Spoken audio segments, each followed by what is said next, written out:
they want drama, come see us, man. Come right here, man. We be right out here. If you want drama with us, we right here, son. Word.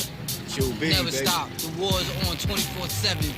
Make no mistakes. I'm taking it there, man. Ran in the studio with 9 guns, two shotguns, slapped a few cats up. This other kid over here, they pistol whipped him. Sent the home naked and all that. Kicked the shit out of him. Showed them how we do this, man. We ain't playing no games.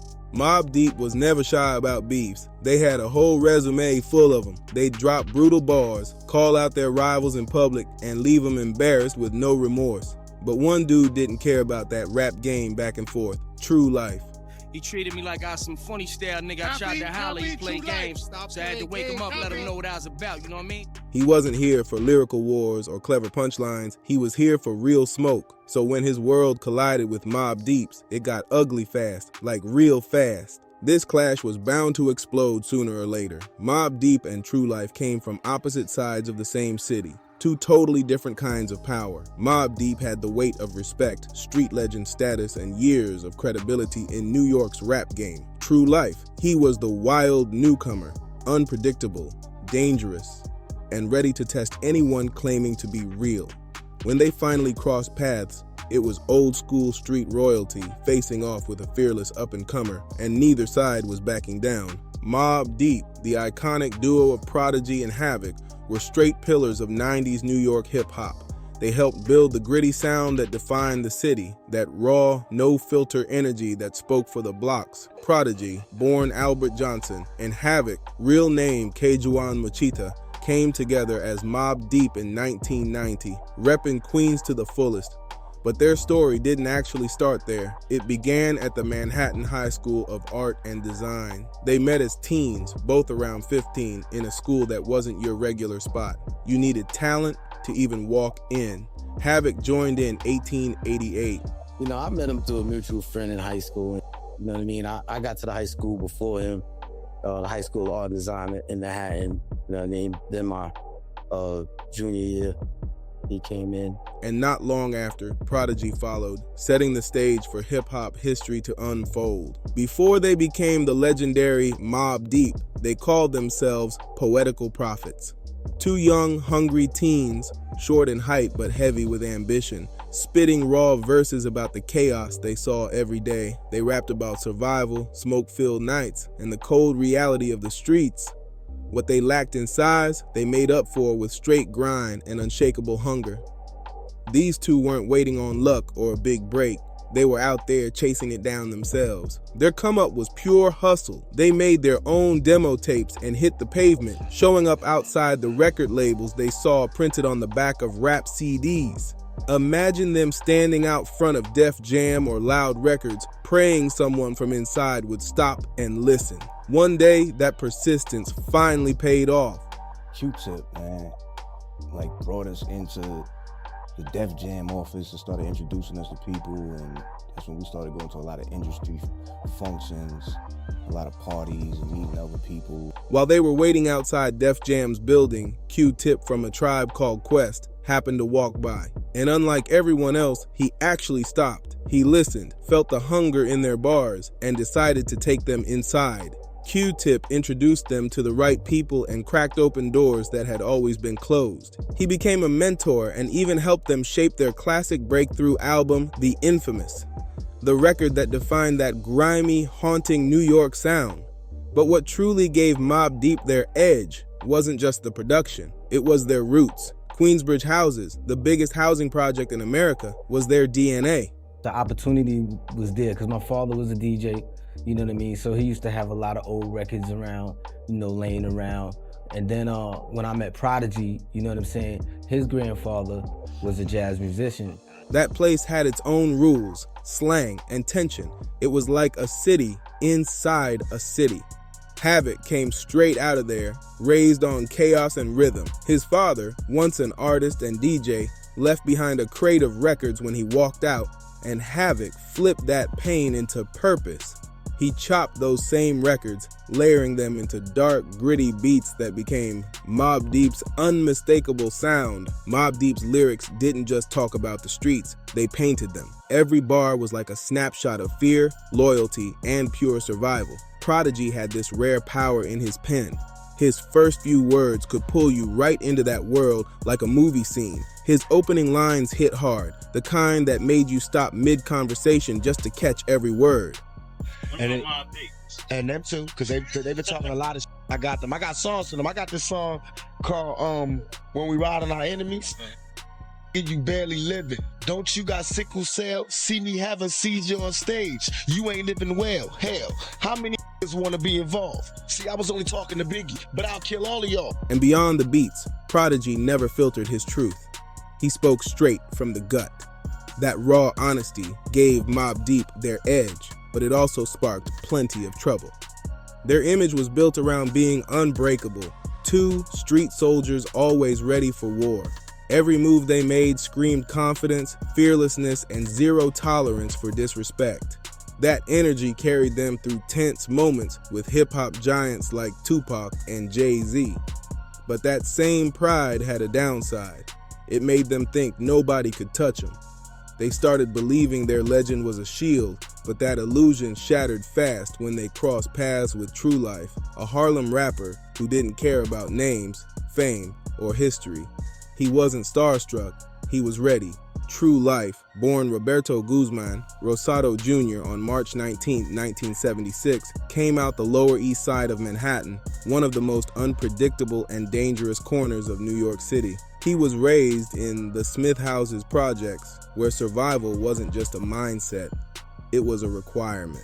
Back then, the Lower East Side was raw, poverty everywhere, drug spots on every corner, and cops running constant stop and frisk like it was routine. The crack era had turned whole blocks into battlegrounds, and only the sharpest, toughest, or luckiest made it out alive.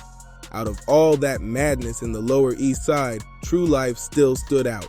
People from his block would later say he was the face of the Smith Houses, the one who really put their hood on the map. The LES had its own identity in hip-hop, small, proud, and loud about it. It wasn't Brooklyn, it wasn't the Bronx, but it had a sound, a soul, and True Life was that voice. He jumped into the rap game around 1999 and landed a deal with DreamWorks Records. On paper, it looked major. Big label, real budget, real opportunity to prove himself. I'm a free agent right now, but that's only, by choice. And really, that's just because Jay freaked me up out my contract when he left Def Jam. I didn't want to stay on Def Jam without, you understand what I'm saying? But that dream turned cold fast. His debut album, Crying Out Loud, was supposed to drop in 2001, but the label shelved it before it even had a chance to breathe. Word was, DreamWorks just wasn't ready to push black artists. And for True Life, that was a straight-up insult. That move cut deep, and he vanished from the spotlight for a while, staying low, watching, and waiting for another chance to rise. That second chance finally came through none other than Jay-Z. True Life linked up with Hov and landed a deal under Rock La Familia, a branch of Rockefeller Records Jay created to showcase raw, global, and street-rooted talent. According to True Life, he even asked Jay personally to help him break free from his old Def Jam contract before signing. Jay saw something real in him, that unfiltered energy, the kind of street credibility you can't fake. And when Jay-Z introduced him on one of his mixtapes, he made it clear, True Life was the truth. A rapper who wasn't here for industry politics or fake bars. He was here to keep it 100 every time he touched a mic. True Life had a reputation that spoke for itself. Unpredictable, explosive, and straight fearless. A Puerto Rican rapper out the LES who didn't bow to nobody. His name didn't ride on catchy punchlines or chart-topping hits. People barely remembered his lyrics, but they never forgot his presence. He was more feared than loved, and that became his whole identity. Everywhere he went, drama followed like a shadow. He went at everybody. Jim Jones, Cameron, Hell Rell, the whole Dipset movement. True Life lived by his own rules, not the industry's. He didn't chase approval, didn't play politics, and definitely didn't fake his lifestyle. Dude would literally start his morning pouring a bowl of Fruity Pebbles, but instead of milk, he'd splash in rosé champagne. He called it his breakfast of champions. That was his way of saying he made it on his own terms, flashy, reckless, and proud of it. So when Prodigy and Mobb Deep brushed him off, it cut deeper than a simple slight. It felt like a betrayal of the code they both claimed to live by. Mobb Deep incident, man, we had did a record together, me, Prodigy, and Cool G Rap, you know what I'm saying? And we had a little bars going with the record, and then played itself and spit the verse on another record, you know what I'm saying? Guess he wasn't that talented, and when it spit the verse on another record, when we paid him for that verse already, so we ended up getting to a little controversy. They rapped about loyalty and street honor, but to True Life, their actions said otherwise. The beef between Mobb Deep and True Life didn't start over disses or slick lyrics. It began over business gone bad. Back in the late 90s, True Life was still an up-and-comer, trying to carve out space in a city packed with legends. To boost his buzz, he reached out to Prodigy for a feature, a verse meant to sit alongside the legendary Cool G Rap on a song called When You're a Thug. For True Life, it was supposed to be a game-changing move. He paid Prodigy for the verse, expecting it to be exclusive, his own record to push with a video or a vinyl drop. But then Prodigy made one fatal mistake, a move that would ignite one of New York's most personal and dangerous rap feuds ever. After Prodigy delivered the verse to True Life, he went and reused that exact same verse on another track, Never Going Back, which ended up on the Any Given Sunday movie soundtrack. The problem? That soundtrack dropped first, meaning the verse True Life paid for was already out there, blasted to millions before his own version even had a chance to drop. I made the phone call. I made more than one phone call. I was calling these kids for over a month, 2 months. You know what I'm saying? I'm calling everybody. I'm calling their manager. I got my manager calling. I got this one calling, that one calling. And you know, they was just showing me no respect. Just like that, True Life's track was dead in the water. The verse that was supposed to boost his career instantly became old news. And to make it sting even more, the lyrics were about ambition, struggle, and survival. A cruel twist of irony given what had just gone down. For Prodigy, it probably wasn't personal. He treated me like I was some funny style. I tried to holler, he played games. So I had to wake him up, let him know what I was about, you know what I mean? The movie deal came with a much bigger check and way more exposure, probably 5 or 10 times what True Life had paid. In his eyes, it was just business. But for True Life, that move felt like a slap in the face. He had put his money, energy, and name into that song, and Prodigy's move made him look small, like he didn't matter at all. That's where the respect line got crossed. True Life didn't just feel finessed, he felt humiliated. And in the LES, humiliation isn't something you just shrug off. At first, he tried to play it cool, handle it like a man. He called Prodigy, hit up his manager, and reached out multiple times trying to settle things peacefully. Maybe get a refund, maybe a new verse, something to make it right. But weeks went by and all he got was silence. No calls back, no apologies, nothing. And in his world, that silence said everything. From True Life's point of view, Mobb Deep was treating him like he wasn't even worth their time, like he was beneath them. That quiet frustration slowly turned into rage until he finally snapped. He decided he wasn't waiting on no callbacks. If they wouldn't answer the phone, he'd show up in person. True Life wanted to remind Prodigy that not everyone plays by the industry's rules. Some still move by street rules. What started as a business mix-up turned into a personal mission. True Life said he wanted to show him what happens when you disrespect the wrong person. And from that moment on, everything changed. Oh, we ended up taking it there, man. Ran in the studio with 9 guns, two shotguns. Running with Uzis and shotguns and guns. You know, slapped a few cats up. This other kid over here, they pistol whipped him. Sent them home naked and all that. Mobb Deep thought they were dealing with another rapper chasing clout. They had no idea they were facing someone who didn't care about fame, didn't care about records, and had no problem taking it beyond music. For real. Once True Life made that choice, there was no turning back. So one night, True Life and his crew mapped out what would become one of the wildest retaliations in New York rap history.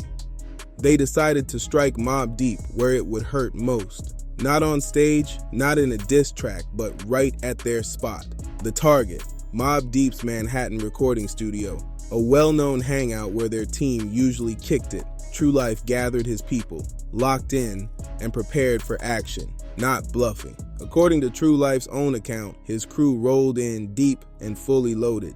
They didn't even look at me. They didn't even look at Jizza, you know what I mean? A few of your favorite rappers was in there, you know what I mean? At gunpoint with guns to their face and shit. But it ain't nothing, you know what I'm saying? There wasn't no drama with them. They stormed the studio strapped, handguns, shotguns, even automatic weapons. It was a full-blown raid, something straight out of a crime movie. Only this time, it was real life. Inside were members of the infamous Mob, a close circle tied directly to Prodigy and Havoc, and they had no clue what was coming. Ironically, when all hell broke loose, neither Prodigy nor Havoc were even there. The ones caught in the crossfire were their homies, producers, friends, and close affiliates. People like The Alchemist, Malik the Hitman, and others from their tight circle were the ones who paid the price. When True Life's crew kicked in that door, chaos exploded instantly. It wasn't some petty robbery or random fight, it was pure psychological warfare. They pistol whipped a few people, took everything off them, and even stripped them down, sent them out into the street with nothing. It wasn't just about humiliation. Oh, the incident with us and him? Yeah. All right, We're not all even gonna right. talk about that. Yeah. That's totally out the whole tape. You gotta erase that part. It was a statement. True Life wanted to prove he wasn't just talking tough. He wanted to show everyone that he could reach deep into Mobb Deep's camp whenever he wanted. In his own words, it was to show them how we do this, that disrespect carries real consequences. In the middle of the madness, a gunshot even went off inside the studio, cranking the tension and fear to the max. But what made the whole thing even wilder was who didn't get touched. Two huge names, GZA from Wu-Tang Clan and DJ Muggs from Cypress Hill, just happened to be in that same studio that night. And yet, True Life's crew didn't lay a finger on them.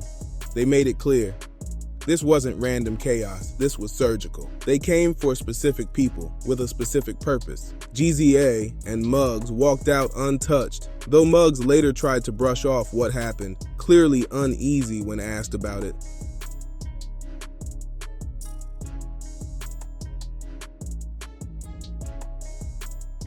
But by then, the damage was done. The streets were talking, loud. The story spread everywhere overnight. Mobb Deep. Part of being a man is learning how to swallow your pride. And I guess that's one time that I slipped, and men make mistakes. You know, we're human beings.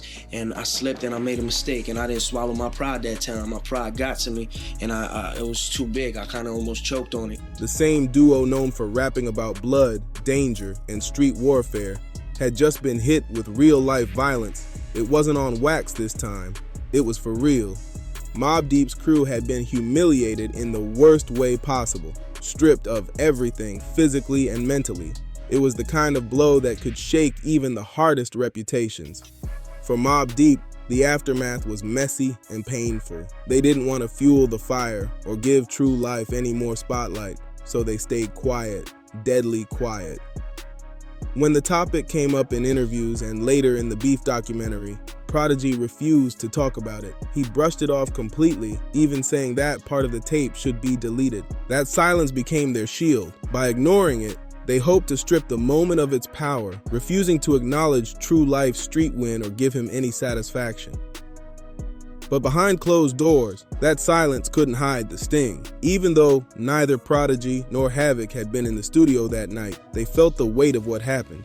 Because it wasn't just their friends who got touched, it was their name, their image. Their whole brand took a hit that no diss record could ever fix. In hip-hop culture, image is everything. And when your crew gets caught slipping, that's a stain you can't easily scrub off. Over time, Havoc started slipping slick lines into his verses. Little subliminals aimed at the incident, talking about cloud killers and shooting in the air, coded reminders that Queensbridge pride was still alive. Prodigy, though, he kept it cold. No disses, no statements, just silence. That was his way of moving past it. As for True Life, even though he technically won that battle in the streets, the victory didn't feel sweet. The tension, the chaos, it all came with a price, and deep down, even he knew it. Later on, True Life admitted that he regretted how far things went. He said the whole situation didn't bring the satisfaction he thought it would. Instead, it left him empty. He realized pride had taken the wheel, and looking back, he wished he'd handled it differently. Maybe dropped a diss track instead of storming a studio strapped up. With time, he saw the truth. The people he went after weren't built for that kind of street war. They weren't gangsters. They were rappers, caught in a situation that spun completely out of control. Still, that night became legendary, a dark story that showed just how thin the line between rap and reality really was. After the infamous studio ambush, the fallout went way beyond True Life himself. Anybody even remotely linked to him started catching heat. One of the biggest names tangled in the aftermath was Brooklyn rapper Saigon, True Life's right-hand man and close friend. Those two were inseparable. Saigon even called him "my brother." But in hip-hop, loyalty comes with a price, and being seen next to True Life meant you were automatically part of his war. Mobb Deep's people didn't care about who actually pulled what trigger or made what move. To them, Saigon was guilty by association. And he wasn't some innocent bystander watching from the sidelines either. Saigon was in the mix, part of the same reckless energy that kept the conflict burning. He even admitted later that he was there when True Life and his crew piled up stacks of Mobb Deep CDs and burned them on camera, calling their music trash. That moment was pure chaos, but it captured what that era of beef was all about: ego, pride, and the dangerous thrill of taking things too far. What True Life and Saigon had going on back then was like an early form of trolling, before social media even existed. They were dropping DVDs filled with wild footage, jewelry flashing, money stacking, and straight up clowning other rappers on camera. That was how you sent a message back in the day. No Instagram, no Twitter, just raw street marketing and disrespect on disc. But even as things got hotter, Saigon tried to play both sides, loyalty to his brother True Life, but logic telling him this was going too far. Jimmy Neutron, you try to say this piece don't exist? There's only one who do this. Step the diamond game up, man. You're not balling. It look better on camera. I'm seeing it right there. Look, put the game. It look better on camera. Garbage. He didn't want to betray his friend, yet he could feel the tension building heavy. Mobb Deep's camp was watching every move he made, and soon it became clear. Staying neutral wasn't even an option. Saigon later said he sometimes felt pressured to play along with the chaos, because backing down would make him look weak in that world. At one point, Saigon even joked that maybe True Life took Mobb Deep's lyrics too literally, like he treated those hardcore bars as a personal challenge to prove something in real life. But the joke didn't last long, because soon the situation turned deadly serious. It all came to a head at New York's legendary SOB's venue in 2007. Saigon pulled up thinking Mobb Deep was headlining. No bad vibes, just music. The crowd was lit, the energy felt right, until it didn't. A DJ hyped him up to perform his single, even though deep down, Saigon had a bad feeling about the timing. The second he hit the stage, he started spotting familiar faces. Mobb Deep's crew creeping through the crowd, surrounding him slow. By the time his verse ended, the whole place felt tense. As soon as he stepped off that stage, everything exploded. Fists flying, threats being thrown. Saigon said he got grabbed up immediately, dudes pressing him hard, one of them even flashing a gun and telling him they could end him right there. Outnumbered or not, Saigon stood tall. He said he was ready for whatever came, even if it meant not walking out that club alive. The scene at SOB's was total chaos, the kind of moment that could have turned deadly in seconds. In the years that followed, Saigon admitted that the fallout from that night hit his career harder than anything else ever had. Just being linked to True Life cost him a massive chunk of his fan base, and the SOB's incident ended up getting him blacklisted from major platforms like Hot 97. Later on, he sat down with Havoc from Mobb Deep and really looked back at how it all spiraled. Saigon confessed that staying loyal to True Life might have been the real reason his career took such a hit. He said he was lucky to have even walked away from that night without catching something worse, because if things had gone sideways, it could have been over for him right there. Meanwhile, as all this chaos unfolded, True Life's image was shifting fast, from rapper to real-life menace. That infamous studio raid had already branded him as someone who didn't just rap tough, he lived it. The streets were buzzing, saying he was one of the few rappers nobody dared to cross. True Life had blurred that dangerous line between rap beef and real violence, and that unpredictability became his power. he embraced it fully, turning it into his brand. Soon, his focus locked on a new target, Dipset, the Harlem powerhouse led by Cameron and Jim Jones. After Jim mocked True Life's single, The New New York, things got personal fast. True Life fired back hard, dropping a whole mixtape called True York, a full-on attack aimed at humiliating everyone tied to Dipset. And just when people thought it couldn't get crazier, the streets lit up with rumors. Stories that True Life was out there robbing rappers left and right. Word even spread that he allegedly snatched Jim Jones's chains. Whether it was fact or hype, one thing was clear.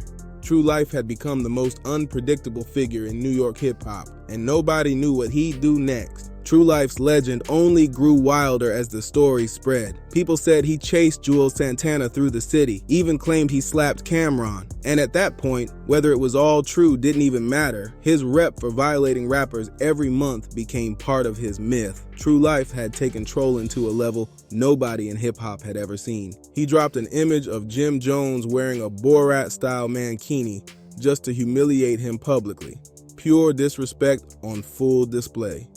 Him being my brother, they pretty much used that against me. You know what I'm saying? Knowing that my brother really couldn't go to trial, so to get me to cop out to some, they really cared about me. The whole time they cared about me. He even bragged about once giving Jim bulletproof vests during a street beef, calling it irony since he later turned against him. Every move True Life made was calculated to prove one thing, that he wasn't part of the rap illusion.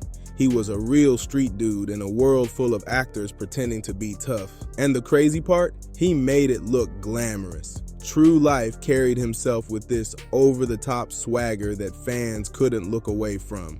He famously called himself the prettiest mother effing gangster, and he lived it out loud. The man would literally eat Fruity Pebbles cereal with rosé champagne instead of milk, saying it tastes like success. That's the kind of flex that made people talk.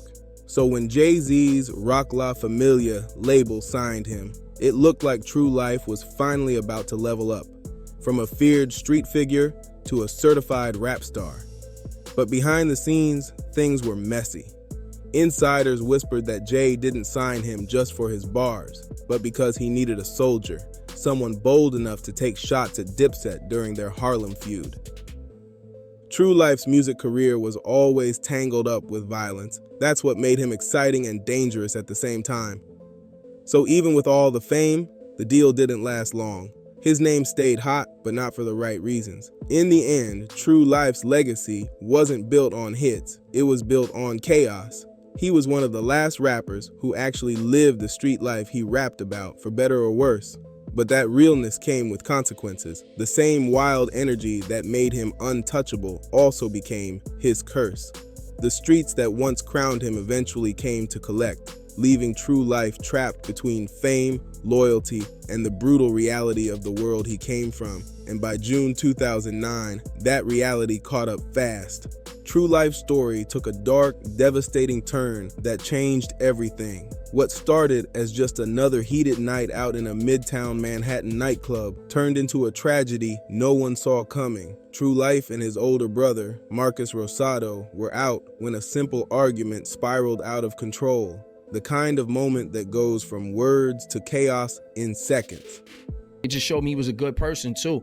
And we just had a genuine conversation. He told me he was sorry. He told me he knew how he messed up. The tension spilled out into the street, then into the lobby of an apartment building on East 26th Street. And that's where everything went too far. Inside that lobby, the Rosado brothers chased two men, 20-year-old Christopher Guerrero and 30-year-old Jason Gray. What happened next was brutal. Guerrero was stabbed in the stomach and dropped to the floor, while Gray was slashed so deep it cut through an artery. By the time it was over, Guerrero didn't make it. He died from his injuries, leaving his family completely broken. His brother, Jason Ramirez, later said Christopher had been unarmed and defenseless, and he felt the justice system failed them entirely. For True Life, it was the lowest point imaginable, the end of everything he'd built. He went from being one of New York's most feared rappers to sitting in a courtroom, staring down the possibility of spending the rest of his life behind bars. The charges were heavy: murder, assault, and gang involvement. Accusations that carried decades in prison if convicted. As the trial got closer, True Life had to make the hardest call of his life. He eventually agreed to a plea deal, taking guilt for gang assault in exchange for a lighter sentence. His brother Marcus took full responsibility for the stabbing, pleading guilty to manslaughter in 2011. True Life was sentenced to 8 years in prison, while Marcus got 10. In court, their lawyers said the brothers never meant for things to go that far, that it was a night fueled by anger, not malice. But in the eyes of the law, that didn't matter. The moment was irreversible, and for True Life, it marked the moment where fame, street cred, and pride all collided. And everything he once stood for came crashing down. Both True Life and his brother Marcus showed real remorse after everything went down. They sent heartfelt condolences to Christopher Guerrero's family, saying they hoped that taking responsibility might bring some kind of peace, even though nothing could ever truly make up for such a loss. But even after sentencing, True Life insisted that the story wasn't as black and white as it looked. He said he only took the plea, not because he was guilty of what they claimed, but because he knew the system was stacked against him. He believed that if he'd fought the case and lost, he could have been gone forever, life behind bars with no second chance. So he made the only move he thought he had left: take the deal, do the time, and survive to tell his truth later. But prison became a turning point, a place that finally slowed him down and forced him to face himself. Gone was the wild, reckless True Life from the DVDs and street tapes. Behind those walls, he found silence, time, and reflection. He threw himself into education and spirituality, doing something he'd never done before, thinking about his future. He spent his days reading, studying, and rebuilding his mind from the ground up. Over time, he earned 2 degrees, one in business and another in biblical studies. For the first time in his life, True Life found peace in a place built to destroy it. He called prison the most negative place in the world, but instead of letting it crush him, he used faith to stay grounded. He said that his spiritual growth helped him let go of anger, stay calm, and survive the years ahead without losing himself. And when he finally walked out of those gates in April 2016, 5 years into an 8-year sentence, True Life stepped into the world a completely changed man. When True Life came home, he wasn't chasing revenge or trying to relive those old street battles anymore. That part of his life was over. He'd lost too many friends, too much time, and way too many chances to ever go back to that chaos. Now, he wanted peace, real peace. He said the pain and madness from his past taught him a lesson the hard way. Not every fight is worth fighting. The man who once lived for confrontation was now searching for calm. That same year, fate pulled off something nobody could have predicted. True Life came face to face with Prodigy. Both men were older, wiser, and carrying their own scars. Prodigy had been fighting his lifelong sickle cell disease, while True Life was fresh out of prison trying to rebuild from scratch. For years, these two had been enemies. Their history was soaked in tension, disrespect, and violence that went way beyond rap beef. But time has a way of humbling people, and both of them were finally ready to let it all go. Their reunion didn't happen by luck either. It was arranged by someone who knew both sides personally, former NBA star Meta World Peace, who grew up in Queensbridge, the same neighborhood Mobb Deep came from. He played peacemaker, setting up a private sit-down that turned out to be more emotional than anyone expected. True Life later shared that when Prodigy walked in, he didn't bring ego or attitude, he brought honesty. Prodigy admitted he'd made mistakes, and True Life did the same. They talked it out like real men, face to face, no cameras, no hype, just truth. Both apologized, buried the past, and walked away with genuine respect. True Life said that moment meant everything. It showed him that Prodigy had truly grown, that he'd found peace within himself. And in that moment, True Life found some too. To make their peace public, Prodigy posted a photo of him and True Life standing side by side. No tension, no drama, just respect. His caption was simple but powerful, welcoming True Life home and sending out positive energy. That one post spoke volumes. Two men who once traded violence and humiliation, now showing the world that even the deepest rivalries can end with real understanding. True Life later said he was grateful for that moment, because no matter what had gone down between them, he never stopped respecting Prodigy as one of the greatest MCs of his generation. But then, heartbreak hit once again. Less than a year later, in June 2017, the hip-hop world woke up to tragic news. Prodigy had passed away while on tour in Las Vegas. He'd been performing as part of the Art of Rap tour when he was hospitalized from complications related to his lifelong battle with sickle cell anemia. The same illness he'd been fighting since he was a kid finally took him. His death sent shockwaves across hip-hop, a heavy reminder of how fragile life really is. For True Life, the loss hit different. It wasn't just another artist gone, it was a man he'd finally made peace with after years of hate and chaos. He said that moment made him realize how short everything truly is. The same guy who once stormed studios, clowned rivals, and lived recklessly had now seen too much to ever go back. Pain, prison, loss, it all shaped him. Through it all, True Life came out wiser, calmer, and more grounded than ever before. He found clarity in the struggle, redemption in the silence, and peace in forgiveness. And that's what makes his story unforgettable. It's not just about violence or fame, it's about growth. If you made it this far, show some love, subscribe to Dripzine, like this video, share it, and drop a comment below. Tell us what you think about True Life's journey and how redemption hit different when it's real.